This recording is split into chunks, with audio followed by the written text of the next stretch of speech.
नमस्कार साथियों, ब्रजवासी शो में आपका हार्दिक स्वागत है। दोस्तों, आज हम आजम खान साहब की जो जौहर यूनिवर्सिटी ट्रस्ट है उस खबर को आपके सामने लेकर आए हैं और उस खबर की डीपली रिसर्च करने के बाद में आपको कुछ ऐसे फैक्ट और तथ्य और प्रमाण दोस्तों सुनने को मिलेंगे और देखने को मिलेंगे कि आप भी हैरान हो जाएंगे। क्या इस देश में ऐसा भी होता है? क्या इस देश में एक कैबिनेट रैंक का मिनिस्टर मंत्री एक अपना निजी ट्रस्ट खड़ा कर लेता है और देश की सारी जितनी भी सरकारी परियोजनाएं या योजनाओं का जो धन लोगों की सेवा के लिए, लोगों के जन कल्याण के लिए, लोगों के विकास के लिए, लोगों के जीवन को उत्थान करने के लिए जो योजनाएं चलाई जाती थीं, उन योजनाओं का परिणाम बिल्कुल जीरो। और उन्होंने जो डेवलप किया अपने लिए एक ऐसा यूनिवर्सिटी खड़ी कर दी दोस्तों जिसकी कीमत आप कल्पना भी नहीं कर सकते। सरकारी एक श्रम विभाग है दोस्तों, श्रम विभाग उसकी जो लागत है यूनिवर्सिटी में बनाने के लिए जितना भी जो धन खर्च हुआ है उस धन की अनुमानित जो लागत है श्रम विभाग उत्तर प्रदेश का 2000 करोड़ आंकता है। लेकिन अन्य विभागों के भी अगर आप दस्तावेजों को खंगोलने का प्रयास करेंगे तो कोई 108 करोड़, कोई 145, कोई 340 करोड़। मोटे तौर तरीके पर अगर देखा जाए तो लगभग इस यूनिवर्सिटी को खड़ा करने में आजम खान साहब के 3000 करोड़ रुपए की रकम खर्च हुई है दोस्तों। 3000 करोड़ रुपए खर्च करना ही अपने आप में एक बहुत बड़ी बात है दोस्तों। 3000 करोड़ रुपए कहाँ से आए? 3000 करोड़ रुपए आजम खान साहब ने कहाँ से कमाए, कहाँ से पैदा किए कि ये यूनिवर्सिटी खड़ी कर दी? दोस्तों, इस यूनिवर्सिटी का इतिहास इतना विवादित है, इतना भ्रष्टाचारों से संलिप्त है कि आप जब इसकी कहानी सुनेंगे तो आपके पैरों के नीचे से ज़मीन खिसक जाएगी। दोस्तों, मैं आपको बताने का प्रयास करता हूं दोस्तों, जौहर यूनिवर्सिटी आजम खान साहब की पर्सनल निजी यूनिवर्सिटी ट्रस्ट है। इनके परिवार के सभी सदस्य, लगभग सभी सदस्य इस ट्रस्ट के सदस्य हैं और आजम खान साहब इस ट्रस्ट के मुखिया हैं। दोस्तों, हुआ क्या है दोस्तों, ये जो ट्रस्ट जो बना है, सबसे पहली बात तो देखो, आपको किसी ट्रस्ट को बनाने के लिए या यूनिवर्सिटी को बनाने के लिए एक ज़मीन चाहिए होती है दोस्तों। तो ऐसा आरोप लगते हुए आए कि इस आजम खान साहब जब 2012 से 2017 के बीच में यहाँ पर समाजवादी पार्टी की सरकार थी ना दोस्तों, तो आजम खान साहब ने अपने पद का इतना दुरुपयोग किया कि वहाँ पर रामपुर में जो गरीब मुस्लिम परिवार थे, जो जहाँ पर ये एक मदरसा हुआ करता था, उस मदरसे को इन्होंने पहले वक्फ बोर्ड के नाम करवाया, क्योंकि वक्फ बोर्ड के मंत्री भी यही थे। 2012 से 2017 के बीच में वक्फ बोर्ड की जितनी भी प्रॉपर्टियाँ थीं उनके सर्वे सर्वा भी ये थे। और वक्फ बोर्ड की प्रॉपर्टी पता है आपको, एक मुस्लिम किसी संपत्ति को, किसी प्रॉपर्टी को दान देता है वक्फ के अंदर, तो वो किस लिए देता है कि हमारे मुस्लिम समाज में विधवा औरत हैं, यतीम बच्चे हैं, गरीब लोग हैं, उनकी पढ़ाई के लिए, लिखाई के लिए, चिकित्सा के लिए बेहतर कार्य किया जा सके। लेकिन इन्होंने किसी प्रकार का कोई बेहतर कार्य नहीं किया। वहाँ पर एक मदरसा था, उस मदरसा को इन्होंने जौहर यूनिवर्सिटी ट्रस्ट के लिए बेस बनाया, और बेस बनाने के साथ साथ वहाँ पर जितने भी किसानों की ज़मीनें लगती थी दोस्तों, औने पौने दामों में डरा के, धमका के, प्यार से, जैसे भी था, इन्होंने वहाँ पर गरीबों की ज़मीनें हड़प ली दोस्तों। उन गरीब किसानों में से ही 57 के 57 किसानों ने इनके खिलाफ शिकायत दर्ज कराई है, और उन शिकायतों पर ही, उस FIR पर ही आज माननीय मंत्री जी जेल की हवा खा रहे हैं दोस्तों। आप सोच कर देखो, इतनी बड़ी कैंपस बना देना और 3000 करोड़ रुपए उसमें लगा देना, ये एक साधारण बात नहीं है दोस्तों। अब मैं आपको बताता चलूँ दोस्तों, आजम खान साहब की देखो वर्तमान परिप्रेक्ष्य में मैं चलता हूँ और इसमें परत दर परत हम इस की परतें उधेड़ने का प्रयास करते हैं दोस्तों। हुआ क्या था, आप 2022 के आजम खान साहब के शपथ पत्र का मैं आपको बताता हूं कि इन्होंने शपथ पत्र में क्या विवरण दिया था। 2022 में इन्होंने लिखा था कि इनके पास में लगभग 1,05,00,000 तो चल संपत्ति है। चल संपत्ति का मतलब आप जानते हो दोस्तों, उसमें अमाउंट रकम भी हो सकती है, ज्वेलरी भी हो सकती है, या कोई ऐसे एसेट्स हो सकते हैं जो चल चल का मतलब होता है जो रिमूवल हो, वो चल संपत्ति। और अचल संपत्ति ये बताते हैं, अचल संपत्ति में क्या है, मकान भी होते हैं, व्यवसायिक दुकानें भी होती हैं, फ्लैट्स भी होते हैं, प्लॉट्स भी होते हैं, कोई भूखंड इन्होंने कहीं खरीद रखा है वो होते हैं। तो उनकी लगभग ये 5 करोड़ के आसपास बताते हैं। तो टोटल इनकी प्रॉपर्टी है दोस्तों 6-6.5 करोड़ के आसपास। जब 6-6.5 करोड़ ये खुद चुनाव आयोग के शपथ पत्र में खुद साबित कर रहे हैं कि मैं 6 करोड़ का मालिक हूँ, 6 या 7 करोड़ का मालिक हूँ, और मेरे पास में 87 आपराधिक मामले दर्ज हैं। यानी कि खुद स्वीकार कर रहे हैं कि मेरे पर 87 आपराधिक मामले दर्ज हैं नेताजी, माननीय नेताजी। और 3 इनके पास में लाइसेंसधारी हथियार हैं, और इनकी जो धर्मपत्नी हैं उनके पास में इन्होंने ये डिक्लेयर किया है कि 30 तोला, 30 ग्राम नहीं, सॉरी 30 ग्राम 3 तोला होता है, 30 तोला के आसपास इनके पास में स्वर्ण और स्वर्ण से रिलेटेड आभूषण भी हैं।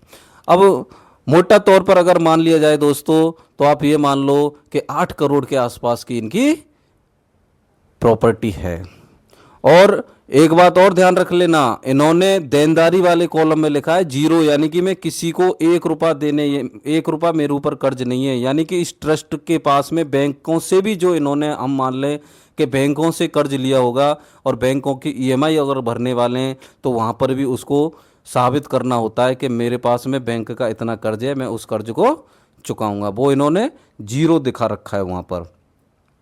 अब चलते हैं कि भैया ये 3,000 करोड़ रुपए की यूनिवर्सिटी खड़ी करने के पीछे, और 3,000 करोड़ की यूनिवर्सिटी कैसे खड़ी कर दी गई, मैं ये साबित करके रहूँगा आपको। ये सिवाय और सिवाय भ्रष्टाचार, लूट और लोगों की ज़मीनों को, लोगों के एसेट्स को, लोगों की प्रॉपर्टी को हड़पे बिना ऐसा पॉसिबल हो ही नहीं सकता। मैं आपको एक एक इसका तथ्य दूंगा दोस्तों, एक एक बात का तथ्य प्रूफ भी करूंगा। थोड़ा धैर्य रखिए, इस वीडियो में थोड़ी सी वीडियो लंबी खिंच सकती है, लेकिन आपको बताने का प्रयास करूंगा। पहले तो आप ये सोच लीजिए, ब्रीफली आजम खान साहब के बारे में मैं आपको बता देना चाहता हूँ। आजम खान साहब का जन्म ये मान के चलिए 14 अगस्त 1948 को होता है। इनके पिता श्री मुमताज़ खान थे, जो एक सामान्य मध्यम परिवार था, टाइपिस्ट।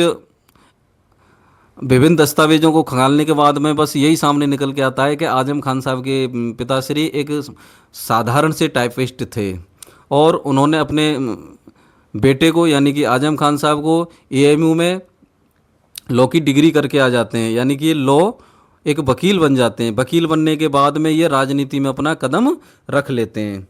राजनीति में कदम रखने के बाद में दोस्तों, आजम खान साहब 1980 में पहली बार विधायक बनते हैं। 1980 में प्रथम बार विधायक बनते हैं, और ये उत्तर प्रदेश में 10 बार विधायक रह चुके हैं दोस्तों। 2022 में भी जब ये जेल की हवा खाने गए थे अपने कुकर्मों की वजह से, तब भी ये विधायक ही थे। और इस बीच ये 2 बार दोस्तों सांसद भी रह चुके हैं। 96 में इन्हें राज्यसभा भेजा गया था। 96 में लोकसभा चुनाव ये हार गए थे, तो समाजवादी पार्टी ने इन्हें लोकसभा भेजा, वो राज्यसभा भेज दिया था। और 2019 में भी ये लोकसभा में गए थे। तो लोकसभा के टर्नओवर को मैं यहाँ पर बिल्कुल हटा रहा हूँ दोस्तों। मैं आपको 1980 से और 2025 तक मान लो, मैं अभी भी उनको विधायक मान के चल रहा हूँ। यानी कि 45 साल दोस्तों, 45 साल आजम खान साहब विधायक रहे हैं। अब मैं आपको विधायकों को मिलने वाला वेतन, यानी कि इनको विधायकों को जो सैलरी मिलती है और जो वेतन भत्ते मिलते हैं, उनको आपको क्रमवार बताता चलता हूं दोस्तों। मूल वेतन मिलता है 35,000। आज की बात बता रहा हूं मैं, 1980 की नहीं बता रहा, क्योंकि यूनिवर्सिटी की जो कीमत है, मैं आपको आज की कीमत बता रहा हूं 3,000 करोड़। तो मैं 3,000 करोड़ और सैलरी को रिलेटेड करूंगा। इसको थोड़ा सा आप धैर्यपूर्वक सुने, और आप के सामने दूध का दूध और पानी का पानी बिल्कुल साफ हो जाएगा दोस्तों। आप भी हैरान हो जाएंगे कि यार ब्रजवासी भैया, आपने ऐसे कैसे प्रमाण और तर्क दिए कि बात आपकी बात में दम है। और मुझे जो भी कोई सुन रहा हो, हिंदू सुन रहा हो, मुसलमान सुन रहा हो, सिख सुन रहा हो, ईसाई सुन रहा हो, डजंट मैटर, कोई मैटर नहीं करता है। लेकिन मेन बात है कि मुद्दा क्या है और उस मुद्दे की वास्तविकता क्या है, प्रमाणिकता क्या है, इस बात को हमें समझना है दोस्तों। मूल वेतन है आजम खान साहब का 35,000 दोस्तों, 35,000 इनका मूल वेतन है। निर्वाचन वेतन भत्ता, यानी कि निर्वाचन वेतन भत्ता का मतलब ये हुआ दोस्तों कि जिस क्षेत्र से ये निर्वाचित होकर आए, इलेक्ट होकर आए, उस क्षेत्र में देखो जब विधायक बन के व्यक्ति आता है तो उस क्षेत्र के कुछ जिम्मेदारियां भी उनके कंधों पर आ जाती हैं, तो उसके लिए इनको मासिक भत्ता मिलता है 75,000। चिकित्सा भत्ता, यानी कि मंत्री जब विधायक बन के आता है तो उसको अपनी चिकित्सा के लिए 45,000 रुपये महीने का खर्चा मिलता है दोस्तों। ये देखो। जन सेवा भत्ता, यानी कि लोगों की सेवा करने के लिए 60,000। इतने लोग, लाखों लोग, यानी कि एक विधानसभा में ज़्यादा नहीं तो 4 लाख लोग तो मान ही लो दोस्तों, 4 लाख लोगों की जन सेवा के लिए 60,000 रुपये इनको मिलते हैं। और जबकि खुद की पर्सनल चिकित्सा के लिए 45,000। सोच के देखो दोस्तों। और सचिव भत्ता, यानी कि अपना पर्सनल सेक्रेटरी भी ये रख सकता है कोई विधायक, उसके लिए इनको मिलता है 30,000 रुपये दोस्तों। टेलीफोन के लिए, संचार के लिए 9,000 के आसपास मिल जाता है।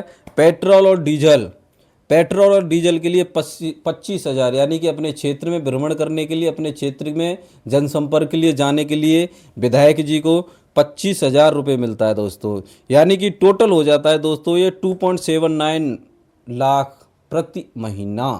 मैं इसको दोस्तों, इसमें 5 लाख रुपए का वार्षिक यात्रा भत्ता भी मिलता है और रेल के कुछ कूपन्स भी मिलते हैं विधायक को दोस्तों, एक स्थान से दूसरे स्थान पर यात्रा करने के लिए, या अपने विधानसभा क्षेत्र में एक स्थान से दूसरे स्थान पर रेल की यात्रा करने के लिए, या देश में कहीं भी भ्रमण करने के लिए इनको कूपन की भी व्यवस्था भारत सरकार की तरफ से, या फिर ये कहें कि जिस सरकार में विधायक होता है उस सरकार, स्टेट की सरकार की तरफ से इनको मिलता है। तो लमसम दोस्तों मैं इसको मान लेता हूँ, आप छोटा मोटा और भी कुछ मान लीजिए विधायक जी के पास में 3 लाख रुपए महीना मान लेता हूँ दोस्तों। 3 लाख रुपए महीना जब मैं इसको मान के चल रहा हूँ दोस्तों, तो एक साल में महीने होते हैं 12। आप भी जानते हैं, मैं भी जानता हूँ, पूरा देश की जनता जानती है। एक महीने में 3 लाख है तो 12 महीने में इनकी सैलरी हो जाती है दोस्तों 12 या 36 लाख। एक साल में कितनी हो गई? 36 लाख। एक साल में 36 लाख हो गई तो इसको दोस्तों 10 से कैलकुलेट कर लो आप। 10 सालों में इन्होंने, इनकी सैलरी के थ्रू इन्होंने पैसे कमाए 3 करोड़ 60 लाख। 20 साल में कितने हो गए दोस्तों? 20 साल में हो गए, यानी कि आप 3.6 का डबल करेंगे तो 7.2, 7 करोड़ 20 लाख। 7 करोड़ 20 लाख। अब 20 का फिर डबल कर दो दोस्तों, क्योंकि विधायक जी 45 साल तक विधायक रहे हैं, मैं उसका हिसाब दे रहा हूं आपको। ये हो गए दोस्तों 20 का अगर डबल करेंगे, यानी कि 7.2 इंटू 2 करोगे तो दोस्तों 14.40, यानी कि 14 करोड़ 40 लाख। फिर 5 साल का और जोड़ लो दोस्तों। 10 साल का कितना है? 3.60, 3 करोड़ 60 लाख। आप 5 साल का चलो और भी ज़्यादा इन्होंने किया होगा, 14 और 2 और मान लो दोस्तों 16 करोड़। 16, 1 करोड़ और बढ़ा सकते हो आप, 17 करोड़ मान लो। यानी कि 45 साल में माननीय आजम खान विधायक साहब जी ने 17 करोड़ रुपए ने सैलरी और भत्ता दिया गया। और शपथ पत्र में 2022 के शपथ पत्र में इन्होंने अपनी आय को खुद डिक्लेयर किया है 7 या 8। वैसे तो उसमें 6.5 के आसपास है, लेकिन मैं 7 करोड़ मान के चलता हूँ। तो दोस्तों 7 करोड़ और 17 करोड़, यानी कि टोटल हो जाते हैं कितने? 24 करोड़ के आसपास। यानी कि जिस व्यक्ति ने 45 साल में, जिस व्यक्ति को सरकार की तरफ से आया और इन्होंने अपना कोई व्यवसाय किया, व्यवसाय नहीं दे रखा है कि ये बिजनेसमैन है, इनकी वहाँ से कमाई हो रही है या वहाँ से इनकम हो रही है, क्योंकि शपथ पत्र में ब्यौरा देना होता है दोस्तों कि मुझे वहाँ से इतनी मेरी इनकम है, उन लोगों से मैंने कर्ज ले रखा, उनको मैंने देनदारी देनी पड़ती है। शपथ पत्र में हर एक चीज़ को, विधायक हो चाहे सांसद हो, सबको एफिडेविट में लिखना पड़ता है। अब सोच के देखिए दोस्तों, 45 साल में जिस व्यक्ति ने 20 से 22 या 24 करोड़ के आसपास उनके पास में इनकम का सोर्स है, वो व्यक्ति कैसे 3,000 करोड़ की एक आलीशान यूनिवर्सिटी खड़ी कर देता है? क्या आप कल्पना कर सकते हैं? क्या इस देश में कोई भी कल्पना कर सकता है? 3,000 करोड़ की यूनिवर्सिटी खड़ी करने के लिए 3,000 करोड़ का सोर्स भी तो होना चाहिए। किन लोगों से हमने ज़मीनें ली, किस बैंक से हमने कर्ज लिया, यानी कि एक 3,000 करोड़ या 2,000 या 2,500 करोड़ का सोर्स भी तो होना चाहिए कि भाई हमारे पास में वहाँ से पैसा आया और उस पैसे को हमने यूनिवर्सिटी में खर्च कर दिया। ट्रस्ट के जितने भी मेंबर्स हैं उन मेंबर्सों का भी ब्यौरा कुछ होगा कि ट्रस्ट के कोई मेंबर ने मान के चलो इनको 1,000 करोड़ दे दिए या 500 करोड़ दे दिए, किसी ने 1,500 करोड़ दे दिए, किसी ने 200 करोड़ दिए, ऐसे अभी कोई विवरण नहीं मिलता है।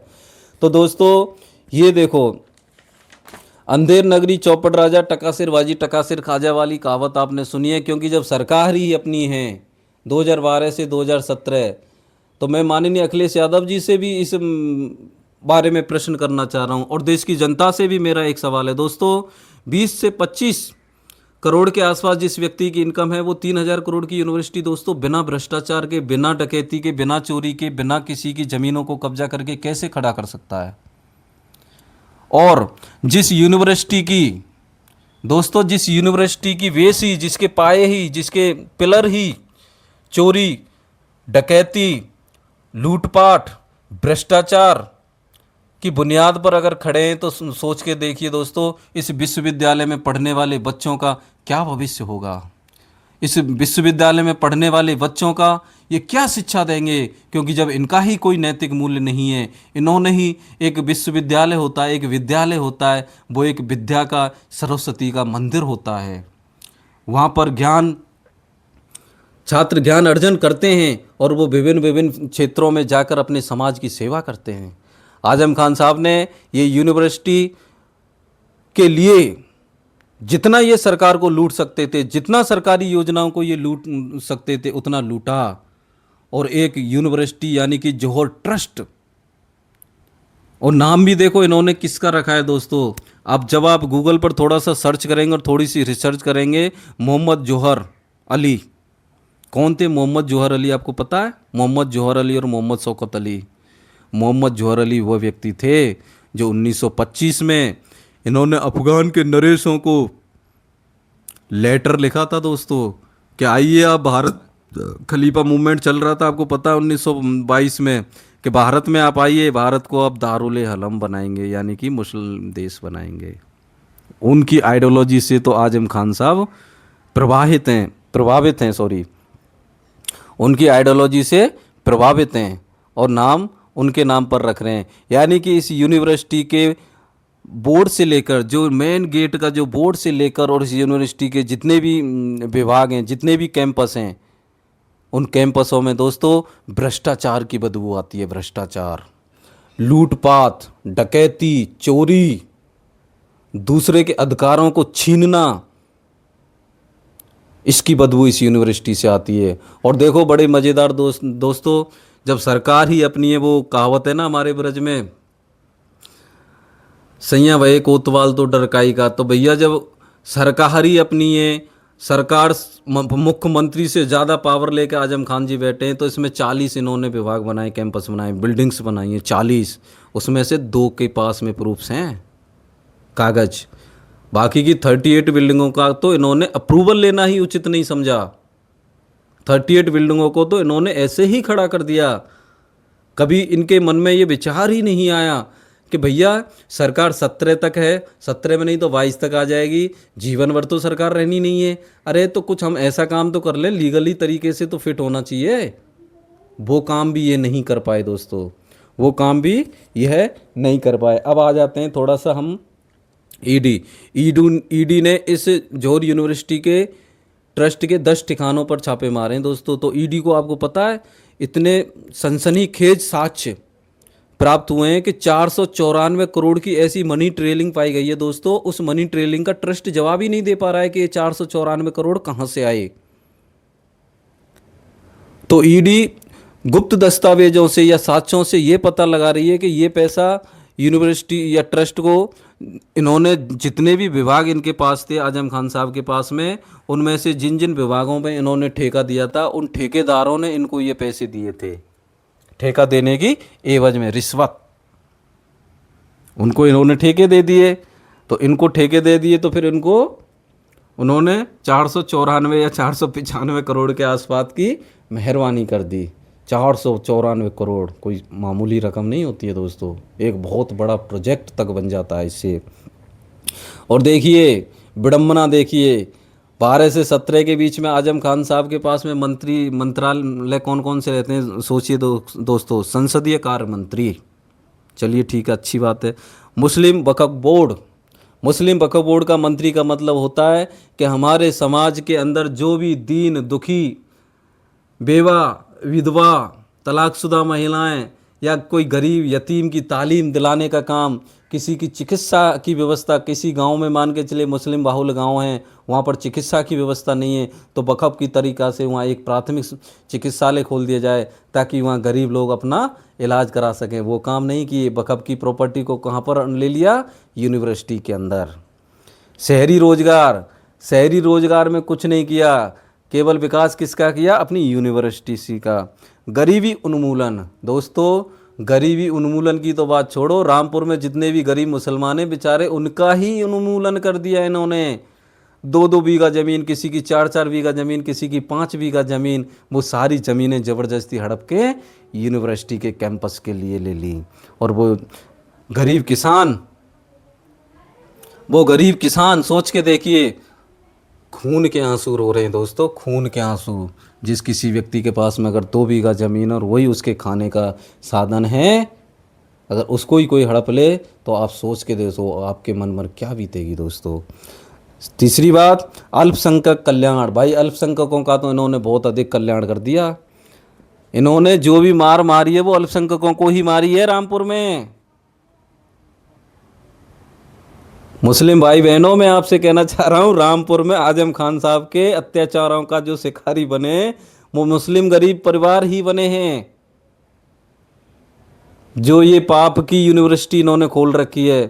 तो मैंने आपको कुछ प्रमाण और तथ्य बताए दोस्तों, और विचार आपको करना है। मैं कुछ नहीं कह रहा आपसे कि आपको क्या सोचना है क्या नहीं सोचना है, लेकिन सत्य सत्य रहता है, सत्य को कोई नहीं छुपा सकता है। इस प्रकार से इस यूनिवर्सिटी का निर्माण हुआ है। उत्तर प्रदेश सरकार ने इस यूनिवर्सिटी को नोटिस भी दिया है और इसके जो 38 बिल्डिंग्स हैं उनको गिराने का नोटिस भी गया है। लेकिन हमारे इस देश में जितने भी वामपंथी हैं, जितने भी दिमागी नक्सलवादी हैं, यानी कि हर गलत काम का समर्थन करना है।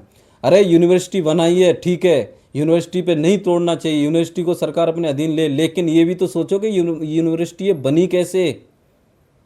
इसकी एक एक ईंट में गरीब लोगों की चीखें छुपी हुई हैं, इसकी एक एक ईंट में।